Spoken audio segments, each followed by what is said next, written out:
What's up? How's it going, y'all? Shoot. I'm Zee Garcia, everybody. Skipping that ad because I don't want to watch that ad. Stop it. It's about a Fabergé egg, though. Oh, man, now I got to close. What are you doing, Sam? Why are you breaking things? I'm messing things up, man. Throw up them horns, somebody said. Game over, man. Game over. Anyway, again, I'm Zee Garcia. And I'm Sam Healy. Welcome. I'm going to move this because this is making a bunch of noise. We're going to be doing BackTalk BackTalk by ourselves today. The boss is not here. Yeah, he took a day trip. Let the tomfoolery commence. I guess, you know, when you're the boss, you can do that kind of stuff, right? Just do whatever you want. You can probably take a day trip if you need to. I don't want to, though. Then don't complain about the boss taking a day trip. I'm not, okay? If he hears you. Leave me alone. Leave me alone. All right, everybody. So what are we talking about today, Sam? I don't know. We are talking about, as the TV says, good riddance. Good riddance. There we go. Good riddance. And basically, that's just a little pithy title because we're talking about when do you know when to get rid of a game. You know, that game's been collecting dust on your shelf. You know it's supposed to be gone at this point. Right. But how do you know? Because I hate it. Well, if you hate it, it shouldn't be on your shelf anymore, right? You're right. You're right. I mean, if you hate it, it shouldn't be on your shelf. A couch. Period. I need like one of those like therapist couches. I should have gotten rid of it months ago. I'm sorry. Mistakes were made.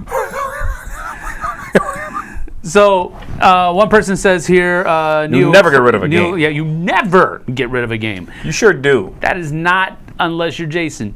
If you're Jason, is this Jason? Not only do you not get rid of a game, you don't open the game either. Or you buy 2 copies of the game, you open one and you keep the other one in shrink. That's right. Or you buy 3 copies of the game and you open one and you keep one in shrink and you seal one away in a vault. Just in case. You never know. Things go out of print and then your whole world might shatter. Put it in a Ziploc bag. By the way, Pete, we are not getting rid of Tom. No. Tom's coming back. He's fine. He's up in Orlando doing some business. He is that sealed copy that you keep pristine on the shelf. When you look at it, you never touch. I apologize. Yeah, that was weird. That was kind of strange. Bring us back. Bring us back. It's Friday. I'm sorry. I can't help myself. All right. So here's what I do. All right. I'll go ahead. I'll do a little self-analyzing. Yeah. An introspective, if you would. Things are about to get deep. It was about 10 or 11 years ago. Ooh, the Dice Tower dive. When I saw deep dive. Now, here's what I do. I've been getting rid of games lately, but it's sort of a cyclical thing. Same thing for you. It's a few things, and I myself like making lists a lot. I find it very relaxing, very soporific even. Good luck with that one, kids. Soporific. I'm looking at a right now. It means it makes you sleepy. It makes you sleepy? Yeah.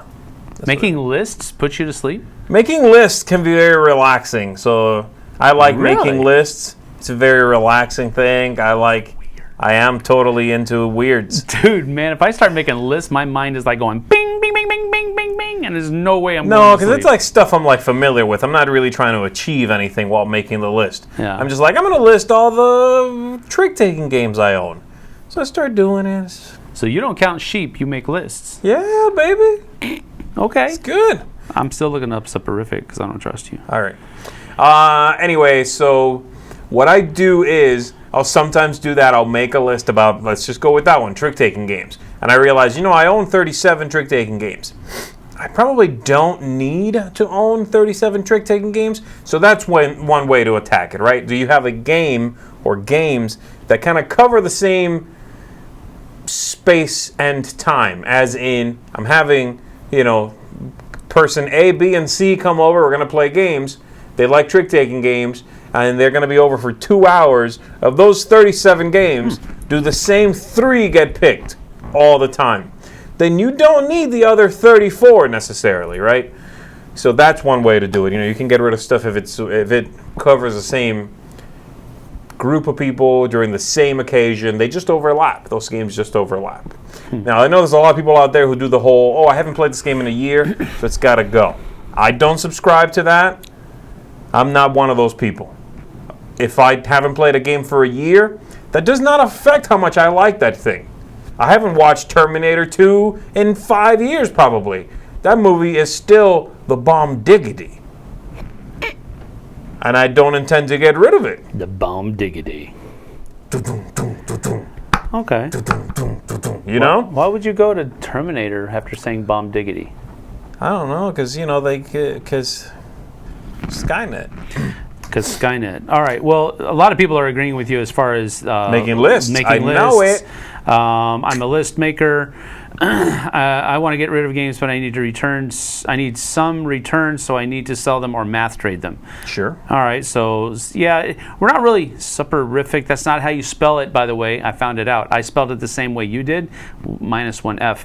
But it's actually soporific, and I don't think you pronounce it soporific. It's just that's how it's spelled. SOPORIFIC. Did you know that? Yes, but it's pronounced Supperific. Supperific. Okay, supperific.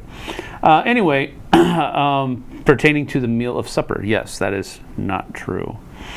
All right, so we are talking about. So a lot of people are saying they love making lists. You can list the sheep you count. Seth says he likes to make lists of his lists, which is cool. Inception-ish. List inception. I guess my only list is on BGG, not like on a spreadsheet. So Board Game Fangirl uses the list that she has, I guess her collection of games in Board Game Geek as her list. Sure, but man, you got to dig into that calligraphy, yo. Calligraphy? No. You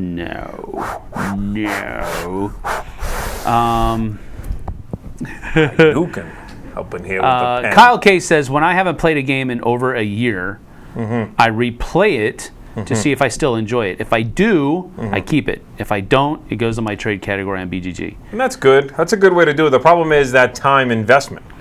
I own a lot of games. I couldn't possibly replay all the games I haven't played in a year. If I could, I would do that and do the same thing. And in fact, that has happened a little bit recently where I've taken a game I haven't played in a long time. I don't know how long. I'll replay it and go, yeah, I still like this, but having played it, I now think, man, this other game I have that's more recent does a similar thing, and I find it more enjoyable. So I'll, go ahead and put that on the to-go pile, Well, he also said, I didn't finish it, he said that if it doesn't trade within 6 months, then he just gets rid of it. Okay. So there's a little bit of a separation between trading and actually just getting rid of. Right. So he does try to get a return on it. Somebody else was talking about getting a return there as well. Yes, absolutely, yeah. Jim, good friend Jim Pridgeon, he says, when you run out of walls in your house to put shelves on, it's time to part with a few. Yeah, the other thing is that, exactly that. Some people say, you never get rid of games. Not only should you, just probably for your sanity, honestly, to get rid of bad games, I think they'll weigh on you more than you'll enjoy owning them. But also, space considerations. Not everybody has the same, amount of space available to them. Now, Tom, I know he has a little bit of a different, maybe not a different way of going about it, but he has a one in, one out policy. Sure. So if he decides to keep a game in his collection, he by force makes another one leave. Right. And he makes that determination automatically. So he's not here to talk about what he uses to determine that, which game he's getting rid of. I know that sometimes box size has something to do with it. Like he doesn't bring in Rising Sun and get rid of No Thanks. Right. He'll get rid of a similar sized box because of the space that's necessary to store it. So there's that. Z with the vocab words. Do you count expansions as separate? No. And especially if they end up in the same box, then it doesn't really matter, I don't have to worry about that. I'm looking at a game as a box, one unit, one box on the shelf. I do look at the number, though, and to pick something, we'll try to hit a target amount owned. No matter how big that box is. If I'm going, I have just to pick something, 514 games. I'm going to try to pare down to 500. Why 500? Because it'll force me to pick a thing. Just to, get rid of some stuff, to have some turnover. Yeah. Because that game you keep passing up on, and you keep passing up on, and eventually start feeling like, yeah, how about? And then eventually that compounds, but you're still storing it. At some point, you probably should let that one go, Mm-hmm. Allison Parkland says, usually the only games I get rid of are ones that were given to me that I didn't ask for. Non-board gamers gifts. Sure. To you. Oh, you're a board gamer, well, I'll get you this game that, has no place. But that's probably because I'm assuming here, you probably have access to games before you buy them. It sounds like you are able to try games before you buy them. And that's true for some people, and that's an amazing benefit to have. You could very well be one of those people that does not need to get rid of games. Because when you buy a game, you know you like it. Yeah. But if you are someone who is attracted by the newest thing, you saw Wingspan online, and so you saw the review Tom did, and you read the rule book, and you saw some playthrough, you probably have a pretty good idea if you're going to like it, but you haven't played that game. Mm-hmm. You might get it, play it a couple of times, and find out something you hadn't thought of, like, man, it plays the same every time. 2 plays in, I'm kind of over it. And then you probably get rid of it, Yep, no, that's true. Sam says, not me, says I get rid of a game once I feel that I've gotten my money's worth and I don't play it anymore. I look at a game on my shelf and think about when I played it last, how many times I've played it, and then he makes the decision. Yeah. So that's an interesting way to go about it as well, where it's really not whether or not I enjoyed it, is have I gotten my money out of it. It's almost an accounting type thing more than anything else. Well, I know I've talked about this before somewhere where it helps get over that feeling of, I don't get rid of something, any games. If you start thinking of games as consumables, right? Like, you don't bat an eye when you go out to Arby's and you buy yourself a sandwich and you eat it and then you're done with it. A game, you'll buy a game, some little dinky card game for the same amount of money. You'll play it twice. You won't really like it. But it doesn't vanish. That's the problem. Mm-hmm. It sits there, looking as pristine as the day you bought it. Yep. And so you feel bad about getting rid of that thing. Why? Because you paid money for it, and you did. And I don't know why the air quotes would go there. You actually did pay money for it. But if you start thinking of games, of video games, board games, whatever, clothing, as a consumable, and you have gotten your money's worth out of it, you can part ways with that thing and feel good about the money you spent. Well, he did clarify. He said that if he gets his money worth and doesn't want it anymore. Of course. No, I'm not saying once you've played a game twice, you pay $10, you figure a play is worth $5, but you love the game, you should get rid of it. That's silly. Yeah. I'm just saying it's another aid to helping us get rid of things we no longer want around. I think Cinegamer here is a shell account for... whose line? For Roy Kennedy, because he says he 3D prints his list. You don't 3D print your list? He does. He 3D prints everything. I think he 3D prints his underwear. Did you make that shirt on your 3D printer? He did, definitely. Okay, let's see. Board Game Fangirl, yes, I keep my expansions in their boxes. I can usually tell if I like a game by watching your review. That's good, that's useful. I'm still short of 50 games, and I'm having a hard time finding a place to store them all. And that's all right. Yeah. On that vein, I read earlier where Brant Shepard says that he just purchased game number 30 and was told that I have to take a 6-month break. There's a reality check, because I think a lot of us, that are in the hobby, we think it's normal, and it might be for you, to have 200 or 300 games. in your library. That at least feels like the norm. If you just take an outsider's look, because you have so many people that have hundreds of games in their collection, and you begin to think that that's normal, that's okay. It might not be. 50 games in your library might be the norm for you, and there's nothing at all wrong with that. To say, to hit 30 and then, you need to take a little bit of a break, there's nothing wrong with that at all. But I think for the rest of us, it's a little bit of a reality check that it's not necessarily the norm for you to have hundreds and hundreds of games in your collection. Right. Nothing wrong with having that many, but it might not be the norm. Well, here's what I want to ask and bring up as well as the flip side of that, right? Again, it's hard to get rid of things that you paid money for. Yeah. And I struggle with that just as much as anybody else. Right. But let's flip that equation on its head and ask, you grab a game off your shelf, you look at it and you go, why am I keeping the game? Right. Like, not why am I thinking of getting rid of it, but why am I keeping it? And this is another thing. You like the game, that's an obvious one. Is that the only one? Is that the only reason to keep a game? Could it be it's rare and you keep it? Or is that actually something that drives you towards getting rid of the game? Maybe making some money back on it.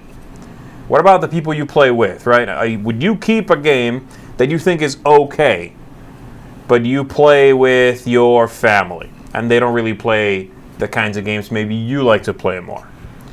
How about specific game groups? You have games for this group and games for that group. So I want to hear your thoughts on that. What kind of, again, justifications have you found for keeping something that then if some game you've got doesn't seem to check any of the boxes, can you then bring yourself to getting rid of that game if it doesn't really do it? Yeah, I've definitely made decisions like that. I've kept games that are, generally of the children's game genre that I wouldn't normally keep, but I keep them because my kids played them. Or maybe I've kept games, or I've allowed my sons to get games that I don't like, but they like. Mm-hmm. So there is part of that, and I think a lot of my collection is probably bloated for that reason. There's probably more there than needs to be, especially if the kids have grown out of a certain game. I can now get rid of that game or something to that effect. But somebody's saying if you're a collector, you would just keep stuff. Yeah, I guess so, and that's fine. And that's kind of like a bulletproof vest to any logic we might raise. Doesn't matter. We could be like, that game is actually made partly like 3% fecal matter, and you'd be like, yeah, but I'm a collector. It's like, all right, then that's fine, because we can't penetrate that logic. Haven't scientists basically said that there's fecal matter on everything? I can only hope. I mean, I think I read that somewhere. I don't know, but I don't want to see your search history. There's a fine line between a hoarder and a collector, though, isn't there? Yeah, sure. I would assume so. I think there's a fine line between one of the two, and really only you can answer that question. Right. The problem with that is that more often than not, you're not going to be willing to answer that question, right? I mean, I don't know. You're always going to want to defend your own actions, right? I've seen a lot of people who call themselves collectors of whatever, and I see the thing they're collecting, and there just does not seem to be a lot of joy there. There is a difference. I think you can collect literally anything. Joy could be internal, though, couldn't it? No, yes, but if I collect coins, to pick a thing, I probably enjoy displaying them, collecting them, organizing them, looking at them. I probably take some pride in that. I might be wrong, but if you're a collector of coins and I go to your house and what you have is actually 3 mason jars filled with dirty nickels from all over the world, dirty nickels, you're probably not what I would refer to as a collector of coins. That's what I mean. I got this German nickel. Germans don't Correct have nickels. Me if I'm wrong. Tell me what you think of that logic, okay? I got this Indonesian nickel, baby. If you end up on a TV show, you're a hoarder. All right, Benjamin Boom, $2 says, love what you guys do. Thank you for saying so. I appreciate it. Speaking as a professional organizer, says Kim. Hi, Kim. Yes, there is a fine line between collector and hoarder, and I would agree. What is that line? Can we determine what the line is? Really maybe what I'm talking about, I think, feeds into it. You know, how much joy do you see that person getting out of it? Does it affect other people in their lives? Mm-hmm. Okay, let's see. Mirav here says, I could probably be considered a book collector by now, I think. But that's the thing. Nobody else is going to consider you a collector. That's kind of a label you put on yourself. Do you feel like a collector? Do you want to be a collector? If you're not, and you don't think of yourself that way, and you've got game books, in your case, around, you're not reading, aren't interested in rereading, but they're still around, you're not a collector. You haven't pulled the trigger and getting rid of them yet. There's kind of an underlying current here in the chat talking about expansion boxes and whether or not you need to get rid of them or keep them around. A lot of people have said things like, if I can get this stuff to fit in the base box, then I recycle or I get rid of the expansion box. Yeah. And I Can Talk Too says, my biggest issue currently is trying to consolidate games with multiple boxes to as few as possible, like Cthulhu Wars Rising Sun. I just got rid of Imperial Assault for that very reason. And I donated it to the Jack Vessel Memorial Fund, so you can go bid on it. But that's exactly why I made the decision to get rid of it. It was just too bloated, and I didn't want to spend the extra cash to go out and get plain old boxes or what have you, because I don't play the game that often to begin with. It's a huge, sprawling game. You can play it skirmish, but it just takes a lot to get it to the table. So I made the decision to get rid of it because it was taking up so much space. And so we went ahead and did that. But yeah, consolidating some of these bigger games, it's another investment of money usually to find something because it doesn't all fit in one box. You have to either keep multiple boxes of this stuff, or you shell out the cash and try to get something where you can fit it all into one. Right. And that is a problem. That's a problem. Well, something I do, for example, to help me get rid of something is I do a multi-step process. And here's what I mean. You know, eventually a game starts being something I look at on the shelf and smile, and I look at it on the shelf and go, man, I haven't played that in a long time. And that feeling compounds. So what I do is I grab that game and I put it in the going away box. Just a cardboard box, bam, I put it in there. But it doesn't go out of my abode right away. It's in there. It's in a box. But I put it out of sight for a month, let's say. And in a month, if I go through that box, I open it back up, and I forgot the thing was even in there, it can go. Yeah. You know, I'm not going to miss it. Yeah, I'm going to have that pang still momentarily when I look at that game again. I might even be tempted to pull it out and set it up again. Mm-hmm. But if I really didn't even think about it while it was out of sight, you can probably get rid of it. And once it's gone, you'll forget about it, and you can feel a little bit lighter, you know. You know, there's this idea of having this... Hi, Mom Gamer. She says hi to everybody. Kabuki Kid, you, me. Hello. Roy Canaday's up in here, too. Amanda Panda brings up something else. She said that if it's at my local game cafe or someone in my gaming group or meetups has a game, I'll be more willing to part with it. Right. Another thing is that we actually, Tom and I, way back when we were in college, just starting to do all of this stuff, as far as gaming and stuff like that, we actually made the conscious decision that if one of us has a game, the other one doesn't need to purchase it. Right. And again, that's living in the same locale. So that's one thing you have to keep in mind, is that if I can play a game, and it's kind of what Amanda is talking about here, if I know I can play a game that somebody else has, or that my local game store has, I don't need to purchase it. I can do without having that possession in my library or in my collection, because I can play it somewhere else. So that's one thing that you can kind of talk about. Now, she's talking about it on the back end. I already have a game. Do I need to keep it? Which is cool because that's contextually what we're doing here. But it can also work on the front end. I don't need to purchase this because it's already here or there. Right. Now, if you move, or if those people move away, or if your local game store goes out of business, heaven forbid, then you'll need to revisit the question again. Do I want to purchase that game?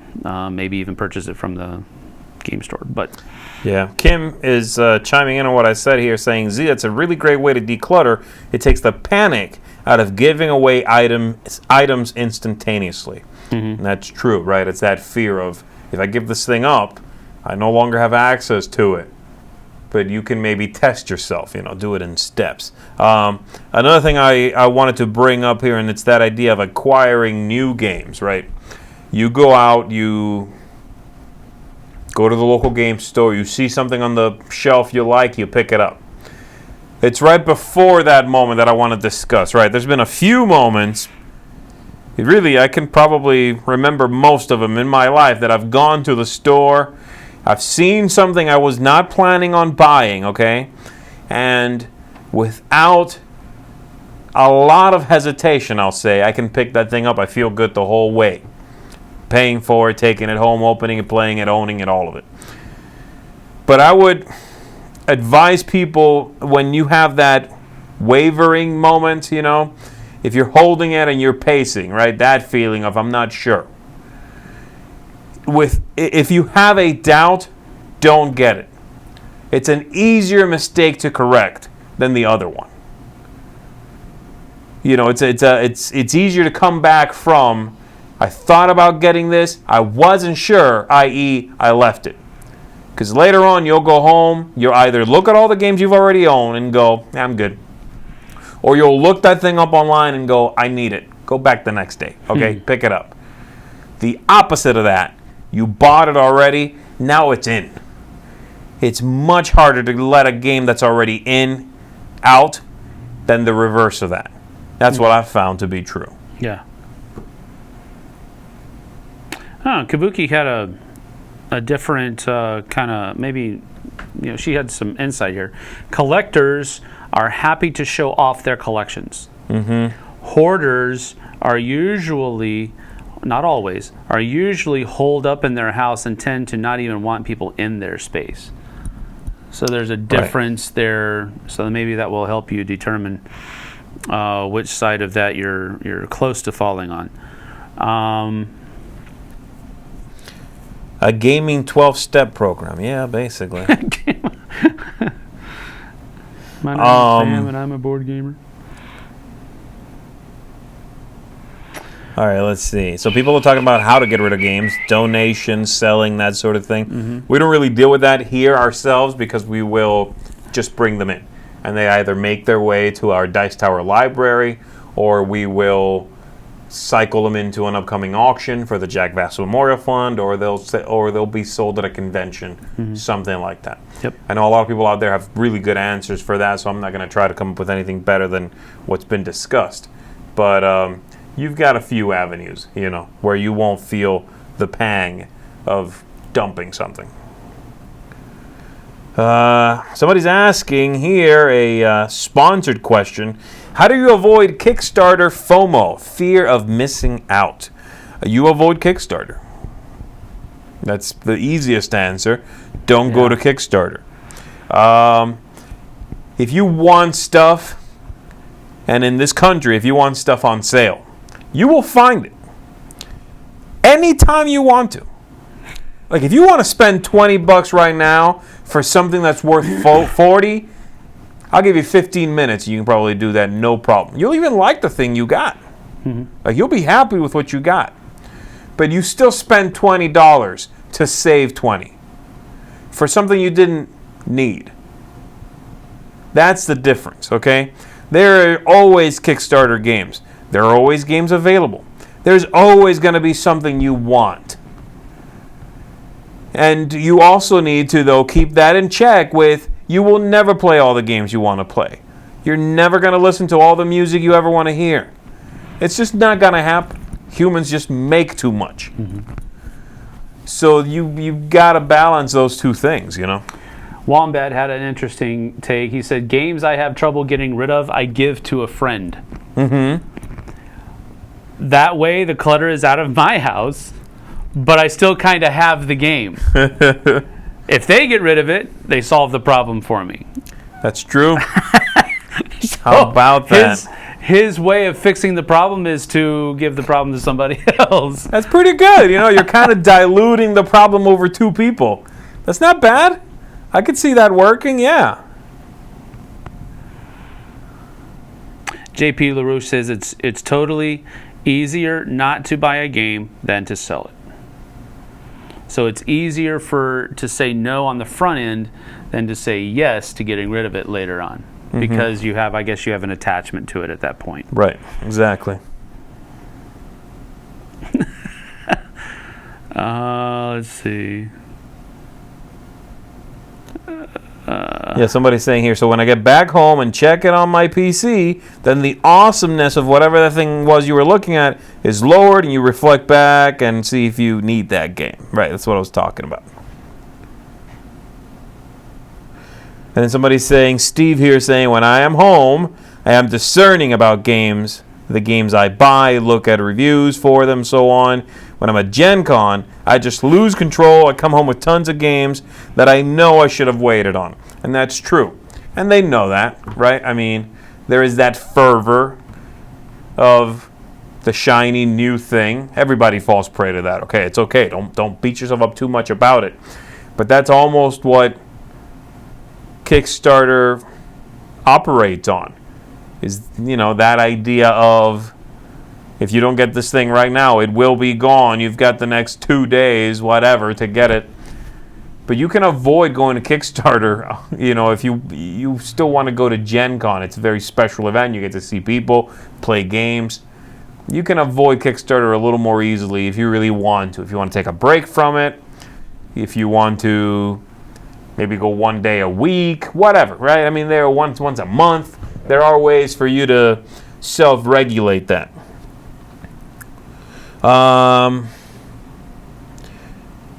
Mark is saying, I just don't have the room for anything right now. It's a definite limitation. Passed up Feast for Odin because where was I going to put it? Gloomhaven is in that space. And that's true, and that's a limitation forced on you, so that's good. Sometimes you got to do it to yourself, sometimes not. A lot of people are talking about how they get rid of their games. A lot of people say that they give them away. I believe it was Kabuki said that she never sells games. She always gives them away. What do you guys think are the best? Okay, that's off topic. Sorry. Nothing wrong with the question, just not really on topic. Ashley says, in all seriousness, when I go shopping, I carry around the thing I might want. After an hour or so, I usually look at the item and say, nah, I don't love this. Put it back. Save the cash. My only issue with that is that you've been walking around for an hour. You go into the store, you buy what you want, you go out. Period. Yeah, but it's better than going in the store, buying the thing, going out, and then an hour later at home realizing I shouldn't have bought it. That's why you keep your receipts. I know people that have bought clothes, worn the clothes to an event, take them off, and take them back to the store and get their money back. Man, you're hanging out with straight nasty people. I'm just saying, it's happened. I'm know sure it's happened. There are people out there that do this. I'm just saying, if we're going to start this 12-step program, that doesn't fix the issue. If you go in the store, you buy the thing, the brain gives you the juice, and then you go home, come down, and take it back, that's not fixing your problem. That's true. You got to work through it.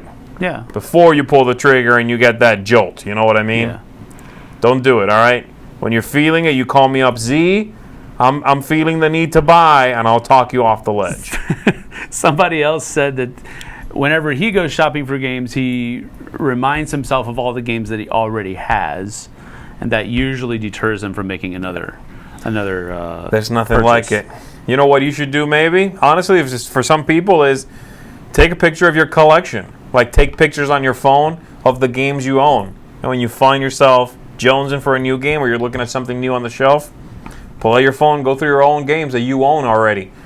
It'll likely do the trick. This guy is saying your friends are nasty. That's all I care about. Several people are saying that. Says, straight nasty. There's a fine line between games I want to play and games I want to own. Sometimes that line gets confused.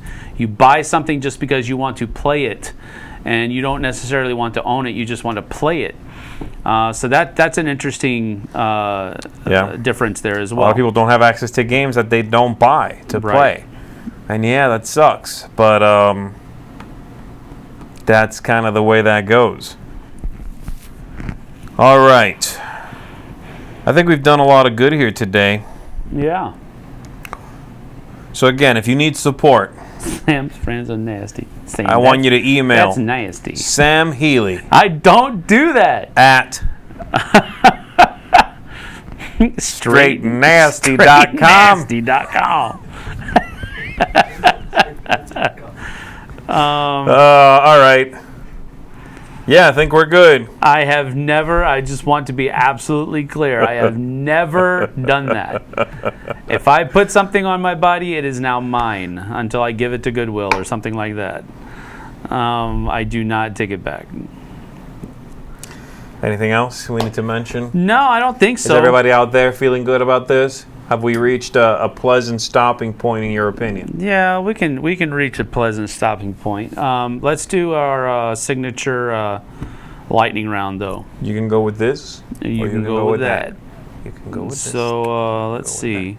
Sure, we can do that. And if you can keep it on topic. What? No. What? Somebody wrote Sam Healy at straightnasty.com, but it got tagged and somebody pulled it. Thanks. Appreciate it.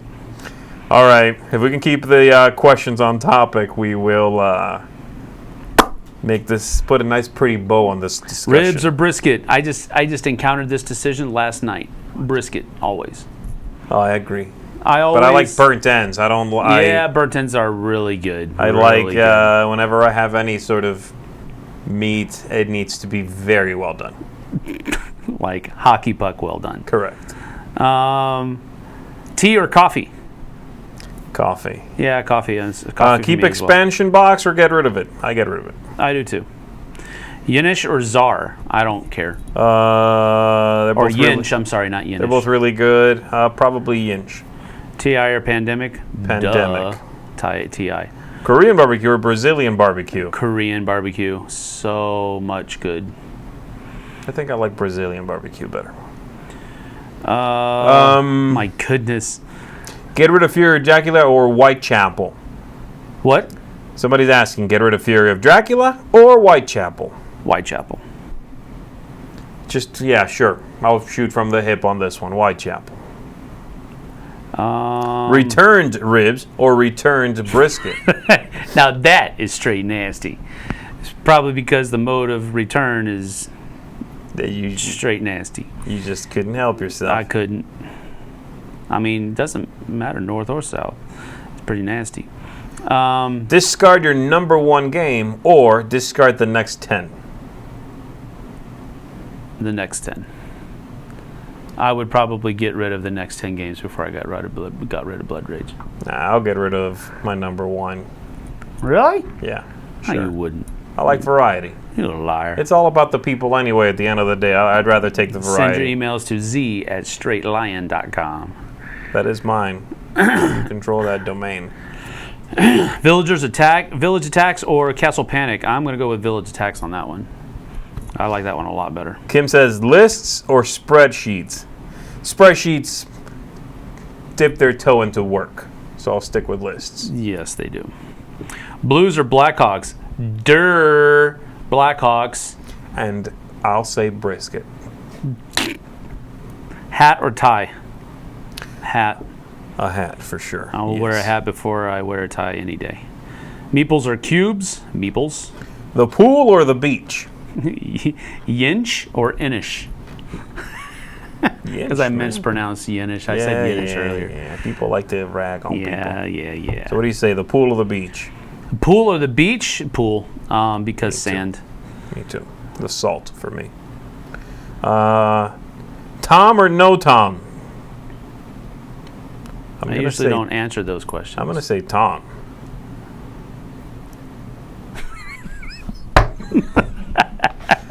Bingo or loteria? Wait, what? Somebody said bingo or loteria.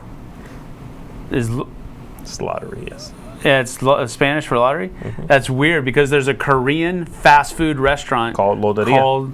No, it's called loteria, but it's spelled the same way. Yeah, but you don't know what you're going to get. You gamble. No, you do. You definitely mystery meat. You definitely order. Don't go there on Tuesdays. You definitely order what you're going to get. You know what you're going to get. You order what you want. They bring you what they've got. This is true. The look of defeat on Zee's face when things immediately went off topic was priceless. I don't know what I did. Xbox One or PS4? I've been playing more Xbox One lately, but they're both good. I don't know. Yeah, they're both good, but I have an Xbox One. Yeah. Stone Age or Caverna? I would say Stone Age. Sure. Why not? I like Caverna, but Stone Age is a little bit more easier to palate. Somebody's saying tungsten or titanium. Tungsten or titanium? Yeah. Okay, Kabuki is like flexing her brain muscles there, I believe. Tungsten's I know good they're stuff. both metals, I think, are? but I'll go with titanium, I guess. I'll go with tungsten. Okay. See, we covered both the bases. Days of Thunder or Top Gun?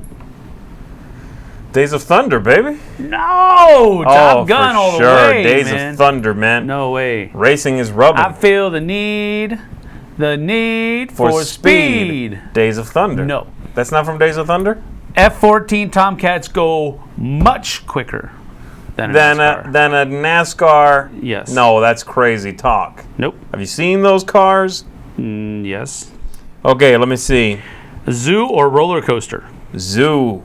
All the way. I can keep the briskets down that way. This is true. Burger or pulled pork? Burger. Live gaming or live Q&A, Mom Gamer says. Live Q&A. Really? Oh, yeah.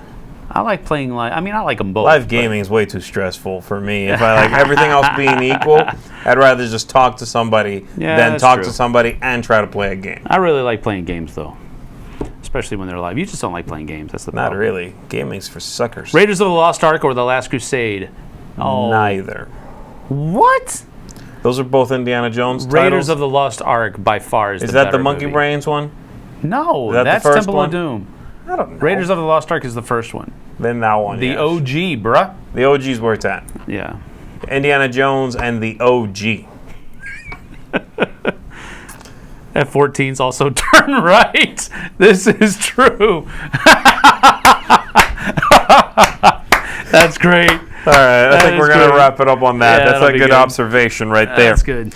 All right, everybody. Thanks for hanging out with us. We hope you enjoyed the conversation. Thanks for being a big part of the conversation. Yeah, absolutely. And we'll see you again next week. As always, we've got open registration for a lot of things. Cruise. Yep. Retreat. That's Tower Con. Mm-hmm. If you want to hang out, you want to play some games, you want to have some fun, definitely look into one of those things. They're all good. Each one better than the last. Like a plate full of briskets. Each one more burnt than the last. No, because at some point it becomes inedible at some point, right? Not really. Well, thanks for joining us. I'm Sam Healy. I'm Zee Garcia, everybody. We'll see you guys and gals on the flip side. Peace. Take it.